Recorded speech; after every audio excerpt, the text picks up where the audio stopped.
Ready star.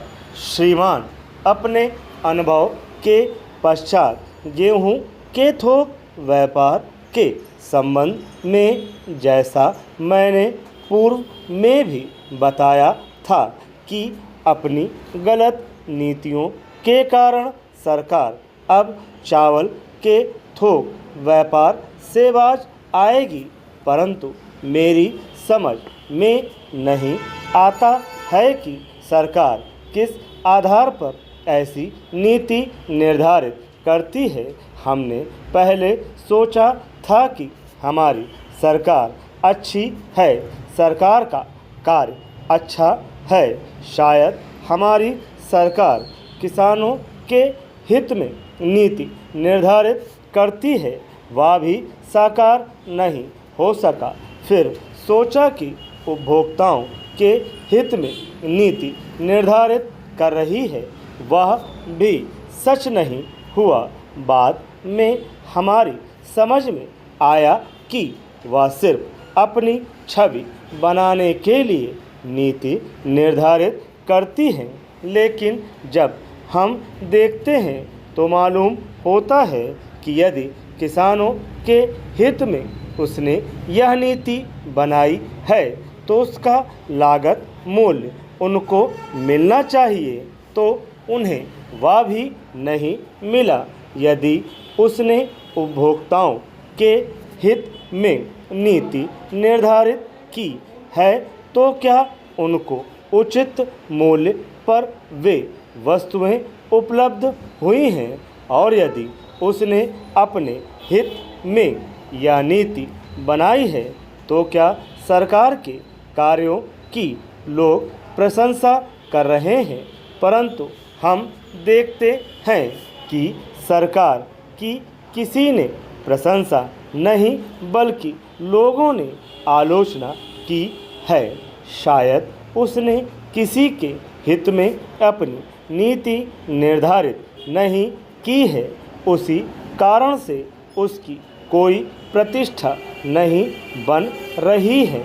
यदि इस दृष्टि से विचार किया जाए तो 6 महीनों में प्रदेश की स्थिति को देखकर सारी नीति को ठीक रूप से निर्धारित किया जा सकता था, परंतु हम देखते हैं कि इस गलत नीति को बनाकर जनता को गुमराह किया जा रहा है। केवल कुछ लोगों का हित किया जा रहा है और सत्ता में बने रहने के प्रयत्न किए जा रहे हैं। मैं तो यह समझता था कि गेहूं के थोक व्यापार के संबंध में अनुभव होने के पश्चात सरकार चेत जाएगी, और मुझे प्रसन्नता हुई जब एक बार खाद्य मंत्री जी ने चर्चा करने के लिए हमको बुलाया और हमसे यह कहा कि हमारे पास गोदाम नहीं हैं, मिलें नहीं हैं, इसलिए हम चावल के व्यापार को अपने हाथ में नहीं ले रहे हैं।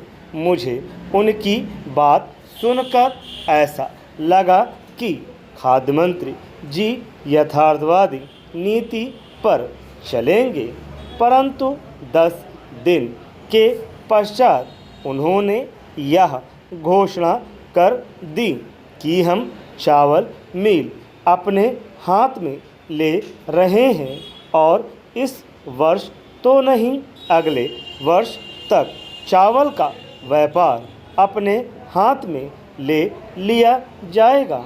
इस वर्ष चावल की जो नीति निर्धारित की गई है उसके कारण सरकार किसानों को समुचित मूल्य नहीं दे पाई और उपभोक्ताओं को उचित मूल्य पर चावल उपलब्ध नहीं करा पाई है। मैं समझता हूँ, जैसा कि मैंने कहा, अपने दलगत स्वार्थ की पूर्ति करने के लिए और सत्ता में बने रहने के लिए ये सारी नीतियाँ निर्धारित की जाती हैं। पिछले 8 महीने से अनाज की बड़ी अव्यवस्था फैली हुई है।